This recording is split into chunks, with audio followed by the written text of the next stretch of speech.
Muchas gracias por la introducción. Primero que todo, darle las gracias a la Sociedad Colombiana de Pediatría Regional Santander por la invitación a participar en estas jornadas pediátricas de Santander.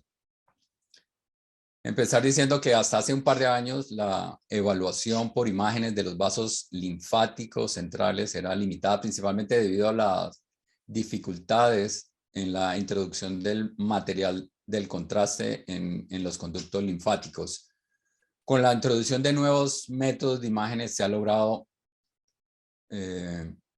cambiar y se ha logrado evaluar de una manera más detallada la anatomía y el flujo de la región central del sistema linfático, que permite unas intervenciones terapéuticas más dirigidas.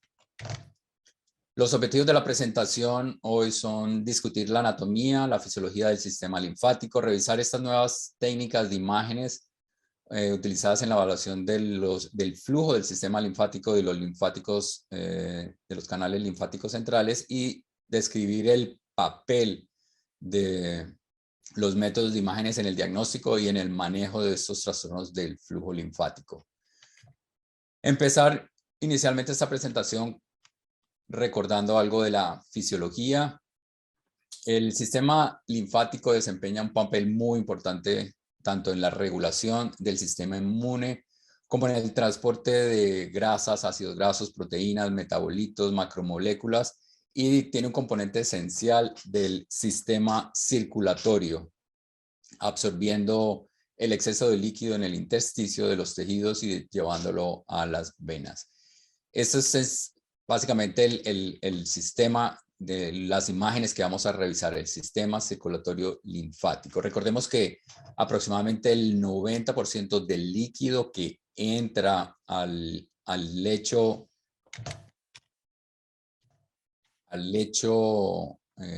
capilar es absorbido por las venas, y un 10% de ese líquido va a ser absorbido a nivel de los conductos linfáticos. Esta diapositiva es para dar una idea general de cómo es el flujo del sistema circulatorio linfático. Todos los órganos del cuerpo tienen vasos linfáticos. Esos vasos linfáticos actúan como una esponja. En general, el flujo es de la periferia hacia el centro. Hay tres contribuyentes principales del flujo del conducto torácico que son diferentes en función y en composición. Esos tres componentes.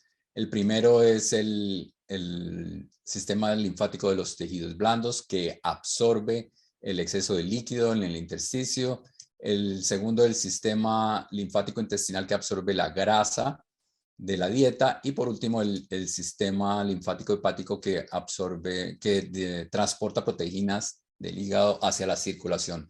Estos tres sistemas se van a unir a nivel de la cisterna del quilo en el abdomen antes de continuar como el conducto torácico, que sabemos que ese es el vaso linfático central que drena la linfa, usualmente a nivel de las subclavias, cerca a la unión con la yugular. El 80% de este líquido que va aquí en el conducto torácico es producido por el hígado y el intestino. En esta diapositiva hacemos una comparación de lo que es el sistema cardiovascular y el sistema linfático. Tenemos que en el conducto linfático el flujo es aproximadamente de 2 a 3 litros por día, que el sistema venoso, la presión en el sistema linfático es similar al sistema venoso, que la composición va a depender si es hepático es principalmente proteínas, si es a nivel intestinal del kilomicrones, que el sistema linfático es un sistema abierto y que uno de los propósitos es absorber líquido de los tejidos. Estas dos ecuaciones, sencillamente, primero está la ecuación de Starling, que nos da una idea de cómo se produce el líquido. Recordemos que hay un equilibrio a nivel del lecho capilar y los tejidos de la presión presión oncótica y de la presión hidrostática. Y por otro lado tenemos la ley de Darcy, que nos da una idea de cómo se mueve ese líquido a nivel del tejido, a nivel del lecho capilar. Tenemos que cuando hay un aumento de líquido en este tejido, aquí hay en el capilar linfático, hay unos microtúbulos que abren esta célula endotelial permitiendo la entrada de líquido. Así como en el sistema cardiovascular tenemos el corazón para el bombeo, en el sistema linfático existen dos tipos de mecanismos. Un sistema extrínseco que permite impulsar la linfa. Esta bomba extrínseca se basa en la compresión y expansión cíclica de los vasos linfáticos por los tejidos adyacentes, como las arterias o incluso el cambio en la presión intratorácica. Y por otro lado, tenemos que como tal, el músculo del vaso linfático tiene una contracción cíclica y además vemos una válvula que permite que ese flujo sea unidireccional. Es una imagen de fluoroscopia con contraste, vemos la indentación en este conducto torácico dilatado. Todo lo que hagamos en el sistema cardiovascular va a afectar el flujo linfático. Todos esos factores afectan el flujo linfático, la presión intratorácica, la presión venosa central. Los medicamentos, los diuréticos pueden paralizar como tal el músculo linfático. La noradrenalina puede aumentar las contracciones. Yo me voy a referir a estas dos primeras. Primero, cómo afecta la presión intratorácica. Pacientes pretérminos que tienen enfermedad crónica pulmonar, que requieren un soporte ventilatorio, van a presentar con va a generar un aumento en la presión intratorácica, que luego ocasiona un aumento en la presión central venosa, que ocasiona una disminución de ese flujo del conducto torácico hacia el sistema venoso, ocasionando de alguna manera una disfunción linfática que va a ocasionar un aumento en el líquido, en el intersticio, derrame pleural, que va a llevar a que esa ventilación de ese pulmón sea más difícil, requiriendo de esa manera un aumento en el soporte. En este ejemplo de fluoroscopia, vemos el conducto torácico con medio de contraste. Aquí vemos parte del pulmón, vemos el paciente está con un tubo endotraqueal y vemos cómo el medio de contraste se dirige a una red de linfáticos a nivel del cuello, pero no hay drenaje. En el momento que la ventilación mecánica se suspende, empezamos a ver cómo ese medio de contraste drena al sistema, a la vena subclavia. Otra manera que podemos evaluar el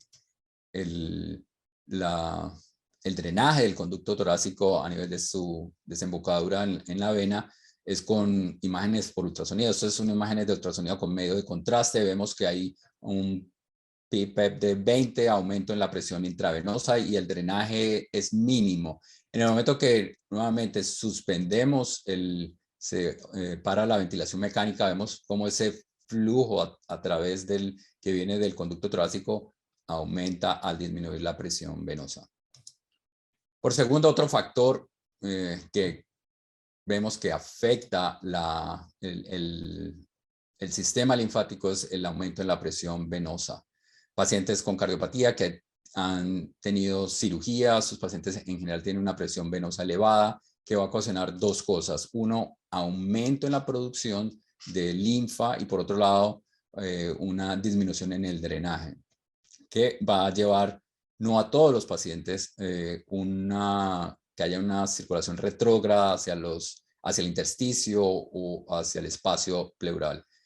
El hecho de que no todos los pacientes con presión venosa elevada presentan una falla linfática hace pensar que debe haber una susceptibilidad genética, una variante anatómica que hace que esta linfa empiece a drenar. Como les decía, hasta hace unos años existía solo dos técnicas de imágenes, las cuales eran invasivas. La primera que me voy a referir es la linfografía podálica o pedal, que consistía en administrar medio azul de metileno aquí a nivel de los dedos, hacía que opacificara los conductos linfáticos. En el momento que el conducto linfático se opacificaba, se hacía una disección, se canalizaba y se empezaba a administrar contraste. Ese procedimiento obviamente invasivo, bastante dispendioso, difícil y se requería casi varias horas para poder observar algo del medio de contraste pacificando los conductos. Por lo tanto, no nos iba a dar mucha información de la parte central. Y por otro lado está la medicina nuclear, linfografía o linfogamografía, que daba información algo fisiológica, pero no daba información anatómica. Con la introducción de la linfangiografía intranodal o intraganglionar, como alternativa a las dos anteriores métodos de imagen, el campo de las imágenes y de la intervención del sistema linfático ha cambiado significativamente. ¿En qué consiste esta linfografía intranodal? Consiste en, usando ultrasonido, se hace acceso a nivel de los ganglios linfáticos a nivel de la ingle. Una vez se comprueba que están en el ganglio linfático, se administra el medio de contraste y esto nos permite opacificar los sistemas linfáticos. Esto es un paciente, vemos las dos regiones inguinales con agujas a nivel de los ganglios linfáticos. Una vez se ha confirmado la posición, se empieza a administrar ese medio de contraste. Vemos la opacificación de los linfáticos ilíacos, finalmente vemos los canales linfáticos retroperitoneales y finalmente vemos opacificación algo del conducto torácico, en este caso normal, donde no se evidenció ninguna fuga linfática. Tener en cuenta que pacientes que tengan cortocircuitos de derecha a izquierda, este estudio no se podía realizar porque este lipidol es un medio de contraste aceitoso que al tener esos cortocircuitos podía embolizar hacia el cerebro. Utilizando de alguna manera el mismo acceso del ganglio como método para administrar gadolinio, medios de contraste a base de gadolinio, se ha desarrollado, resultado en el desarrollo de la linfangiografía con medio de contraste, linfangiografía por resonancia con medio de contraste. Este es un ejemplo de un estudio de resonancia con imágenes angiográficas donde vemos el trayecto de los canales linfáticos y un conducto torácico normal. Esta ya es una imagen de alta resolución. Vemos los canales linfáticos retroperitoneales, el conducto torácico drenando en el lado izquierdo. ¿Cómo hacemos esta linfangiografía? Entonces, antes de pasar el paciente al resonador, debemos hacer los accesos. La mayoría de instituciones solo hacen un acceso a nivel del ganglio linfático. Nosotros acá en el Hospital de Filadelfia hacemos lo que les mencionaba. Hay 3 contribuyentes principales y el flujo principal es tanto del hígado como del intestino. Entonces hacemos el acceso ganglionar a nivel de la ingle, hacemos el acceso linfático en el hígado y en el mesenterio. Solo aquí para mostrar rápidamente cómo hacemos el acceso, utilizamos ecografía, vemos el ganglio linfático, ponemos la aguja en el... una vez tengamos la aguja en el ganglio, administramos medio de contraste, demostramos que estamos. Otra manera, si no está en la sala de fluoroscopia, se podría comprobar con medio de contraste de ultrasonido. Luego de esto hacemos el acceso hepático, básicamente una aguja a nivel periportal y igual con medio de contraste bajo fluoroscopia vemos cómo se va opacificando el canal. Luego hacemos la fijación, muy importante que se asegure la aguja porque cualquier desplazamiento va a hacer que la aguja se desplace. Y finalmente hacemos el acceso a nivel, ya sea si vemos por ecografía ganglios, pues hacemos el acceso en el ganglio, si no adyacente a la vena mesentérica, hacemos el acceso y comprobamos con medio contraste. Una vez tengamos estos accesos, es así se ve el paciente con los 2 accesos en la ingle, con el acceso a nivel, el paciente pasa al resonador. Nosotros tenemos la fortuna de que en la sala de fluoroscopia hay un resonador al lado de la sala de fluoroscopia, entonces el paciente se va al resonador y empezamos la resonancia. La resonancia, el protocolo consta de 2 fases. Digamos que inicialmente hacemos una fase sin contraste. Estas son imágenes de T2. Recordar que en el T2 el líquido se va a ver hiperintenso. Entonces nos permite evaluar si hay líquido en el abdomen, si hay derrame pleural y si hay vasos anormales linfáticos a nivel del mediastino, a nivel axilar. Esta es otra imagen donde vemos el conducto torácico algo dilatado y esta zona completamente anormal de vasos linfáticos. Luego de esta fase empezamos a hacer la inyección en cada acceso y obtenemos las imágenes dinámicas del sistema linfático. En este caso, como vemos, a diferencia de los otros que era un conducto torácico drenado, aquí vemos cómo drenan el lado derecho y finalmente obtenemos la imagen estática de alta resolución. Esta es iniciamos con perdón, que no está moviendo. Iniciamos, perdón que se salió un segundo, no sé por qué se cerró la imagen.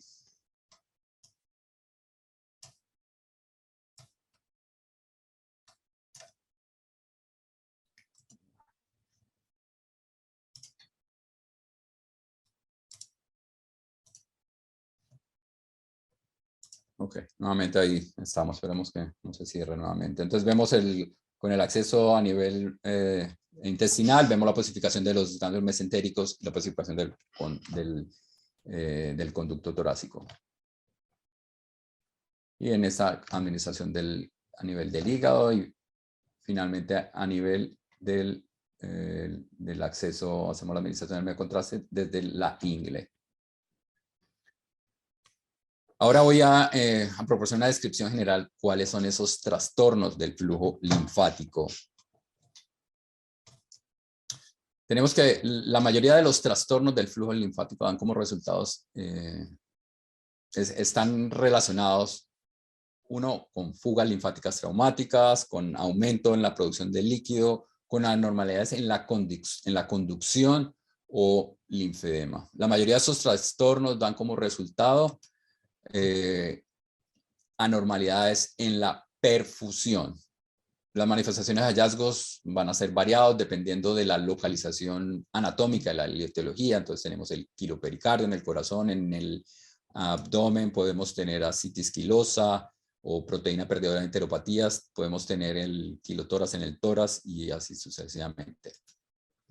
Voy a empezar, voy a referirme primero en el tórax, luego hablamos de entidades en el abdomen. En el tórax, entonces, lo que ocurre es, en vez de la linfa ir hacia el conducto torácico, se desvía y empieza ya sea comunicarse con la vía, con el espacio pleural, ocasionando quilotórax, o hacia la vía aérea, ocasionando la bronquitis plástica.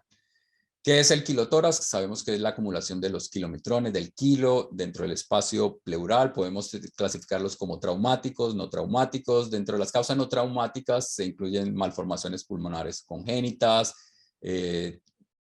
Tenemos trastornos del flujo linfático, que son varias etiologías, pacientes con cardiopatías, tumores como el linfoma. El análisis bioquímico de este líquido en una toracentesis nos va a dar en general unos niveles de triglicéridos elevados, mayores de 110. Me voy a referir a dos entidades que se presentan como quilotórax, pero son totalmente diferentes. Tenemos el quilotórax neonatal, que es también conocido como linfangiectasia pulmonar congénita, que está definido por la dilatación de vasos linfáticos pleurales que puede provocar derrame pleurales. Ahora con los estudios prenatales se pueden hacer diagnósticos cuando se ve esta imagen reticular descrita como pulmón de nuez de cascada y se puede sugerir el diagnóstico. Este es un paciente que se vio en el hospital que por la imagen de resonancia se sospechaba que que iba a presentarse con quilotórax. Al momento de nacerse, pues luego de presentar el derrame pleural, se hizo el estudio y se comprobó esa perfusión anormal en el lado derecho del tórax. Esta es la segunda entidad, quiero diferenciarla de la primera, que también se presenta con quilotórax, también en pacientes menores de 1 año, usualmente menores de 6 meses, que es el trastorno del flujo linfático central, también conocido como displasia linfática congénita, que está caracterizado por la presencia de un flujo linfático central anormal o reducido por fuga linfática en más de un compartimento, como pueden presentarse con ascitis, con derrame pleural y, muy importante, la presencia de un reflujo de la linfa a nivel el pronóstico es completamente diferente, la mortalidad es mayor, es difícil. Estos son pacientes usualmente en la unidad de cuidado intensivo, intubados, que están edematosos.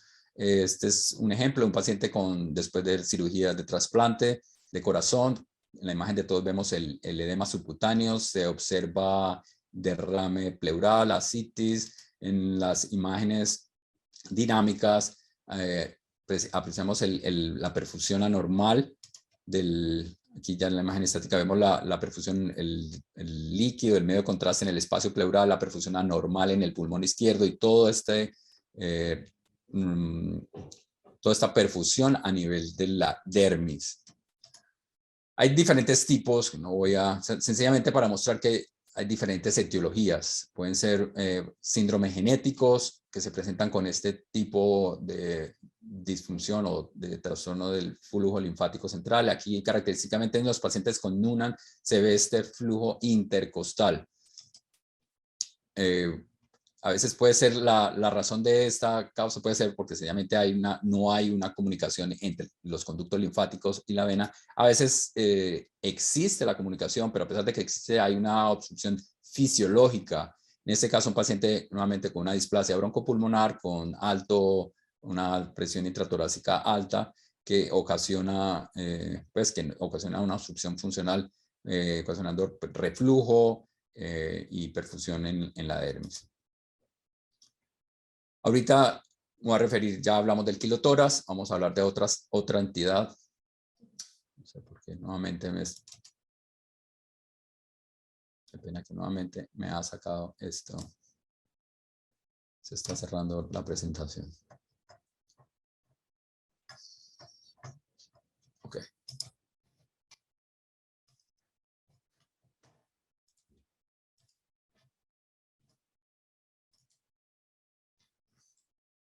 Aquí tenemos la plastitis, la bronquitis plástica, que es una complicación rara, que es un trastorno caracterizado por la formación de cilindros de proteína asociado con diferentes patologías respiratorias como asma, fibrosis quística. Ocurre muy común. Una entidad que vemos acá en el hospital es en pacientes con cardiopatías congénitas, o especialmente con pacientes con fisiología de ventrículo único después de procedimientos, como recuerdan, estos pacientes tienen 3 procedimientos, finalmente cuando tienen el último, el Fontan, un porcentaje aproximadamente 5-8% de esos pacientes se van a presentar con falla linfática. Estos cilindros se pueden expectorar espontáneamente, pero a veces pueden requerir movilización por broncoscopia y a veces pueden ser una complicación fatal en estos pacientes. Aquí voy a mostrarles imágenes broncoscópicas del árbol bronquial después de inyección de azul del metileno. No entiendo por qué está ocurriendo esto, que se esté cerrando las maravillas del... Si vuelve a ocurrir, creo que lo voy a dejar sencillamente aumentar acá. Esperemos que no ocurra, si no, creo que esa va a ser la única opción.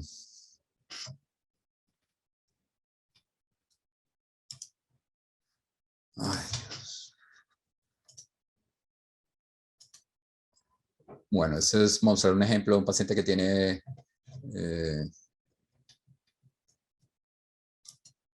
las imágenes por el flujo anormal. En el abdomen, entonces tenemos en el abdomen, una de las entidades que se puede presentar son en la enteropatía perdedora de proteínas, que es un trastorno del flujo linfático intestinal que provoca la fuga de linfa rica en proteínas, nuevamente asociado a múltiples entidades gastrointestinales, la enfermedad inflamatoria intestinal, la enfermedad celíaca, también asociado en pacientes con cardiopatías. Y dentro de las múltiples etiologías está pues de las causas o mecanismos, es el aumento de la presión linfática y el aumento de la permeabilidad. ¿Cómo se hace diagnóstico? Estos pacientes pues, se van a presentar con hipoalbuminemia, con anasarca, y si hay sospechas, pues se hace mediciones de la alfa-antitripsina a nivel fecal, como conocemos, ni se produce ni se absorbe a nivel intestinal. Que pues vemos en el diagrama cómo este líquido, en vez de dirigirse hacia hay unas conexiones anormales hepatoduodenales que llevan a la fuga linfática. En la imagen de resonancia vemos claramente esa comunicación y cómo hay drenaje, hay fuga hacia el intestino. En la imagen estática, pues es una imagen dramática. Incluso vemos casi es como un estudio gastrointestinal, donde vemos el medio de contraste que ha hecho reflujo en el estómago y en el estómago. ¿Qué intervenciones tenemos qué ofrecer para estos pacientes? Tenemos que, en este gráfico vemos que hay una lista múltiple de procedimientos que se pueden realizar, tanto por intervencionismo, por cardiología o por cirugía. Tenemos por intervencionismo la embolización del conducto torácico, embolización desde el hígado, cirugía igualmente ligadura de los conductos torácicos, pleurodesis, y en el lado de cardíaco, sencillamente tratar de disminuir la presión venosa.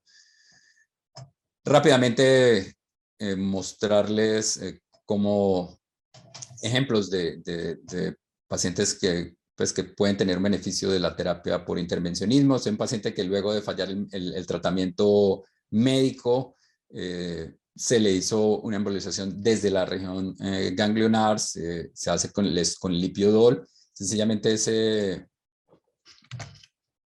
el medio de contraste va hacia sus vasos linfáticos generales y en general la respuesta es muy favorable. Tenemos la embolización del conducto torácico, se hace un acceso transabdominal, se hace el acceso a través de agujas, se avanza el catéter y finalmente cuando estamos ya en el conducto torácico avanzamos se hace aquí vemos el catéter en el conducto torácico dejando un coil y después se deja un tipo de pegamento que hace que el conducto torácico totalmente embolizado. En general ya no hacemos embolización completa del conducto torácico, se prefiere hacer unas embolizaciones selectivas de esos vasos linfáticos anormales, tratando de esa manera preservar el conducto torácico, sobre todo en los pacientes que tienen aumento de la presión venosa, que eventualmente, si vamos a incluir esto, probablemente va a mejorar la sintomatología torácica, pero eventualmente puede empeorar la enteropatía perdedora por proteínas en esos pacientes que han tenido Fontan. Entonces, en general, preferimos hacer una selección más. Aquí vemos ya la imagen de fluoroscopia con con el pegamento en los conductos anormales.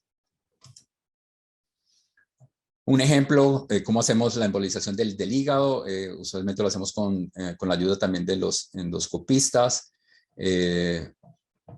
Una vez identificamos que estamos en la zona, aquí vemos cómo con la aguja en el hígado administramos el azul de metileno y vemos como una fuga linfática severa en la luz del intestino. Una vez confirmamos, se procede a hacer la administración del pegamento.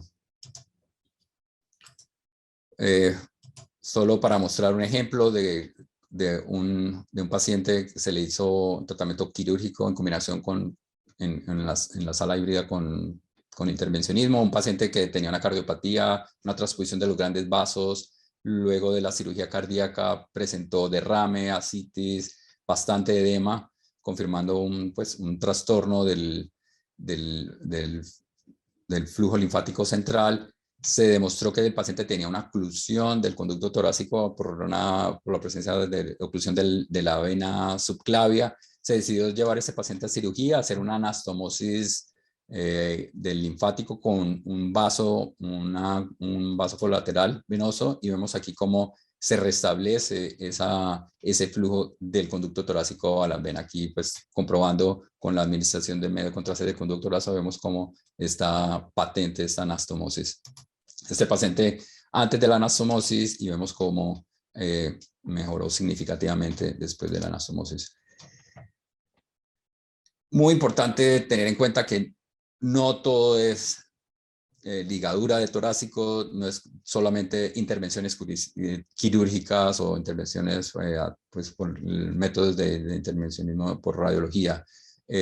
Muchos de estos pacientes tienen mutaciones y ahí es donde viene muy importante lo que se habla de medicina de precisión o medicina personalizada o medicina genómica, en la cual nos permite identificar si hay alguna mutación, porque si se llega a identificar esta mutación, va a permitir, muchos de estos pacientes, estas anormalidades están relacionadas con conducciones anormales o con desarrollo anormal de los vasos linfáticos. Este es un paciente de 10 años que presentó con derrame pericárdico, se le hizo la resonancia, se vio todos sus vasos anormales, se le hizo múltiples procedimientos, se le hizo ligadura del conducto torácico, se hizo embolizaciones selectivas, nada, el paciente iba empeorando, básicamente ya estaba solo en tratamiento paliativo. Finalmente se identificó la la mutación, y esto permitió que el paciente empezara con un tratamiento con una de estas drogas que inhiben la proteína quinasa, y el paciente vemos cómo estos vasos linfáticos empezaron a remodelar y el paciente empezó a tener una vida más funcional. Esto es básicamente lo que tenía para comentar. Entonces hoy revisamos algo de la anatomía, revisamos algo de la fisiología, los nuevos métodos de imágenes que están disponibles para la evaluación del sistema linfático, y recordar pues, la importancia de un abordaje multidisciplinario para evaluar estos pacientes, estos desórdenes, y mejorar de alguna manera sus resultados. Doctor Fernando, muchas gracias. Excelente su exposición. Vamos a continuar con el programa. Vamos a tener una sesión de preguntas entre 2 y 2:30, doctor, para que esté pendiente, ¿oyó? Perfecto, sí, señor. Bueno, muchas gracias por su colaboración. Muchas gracias.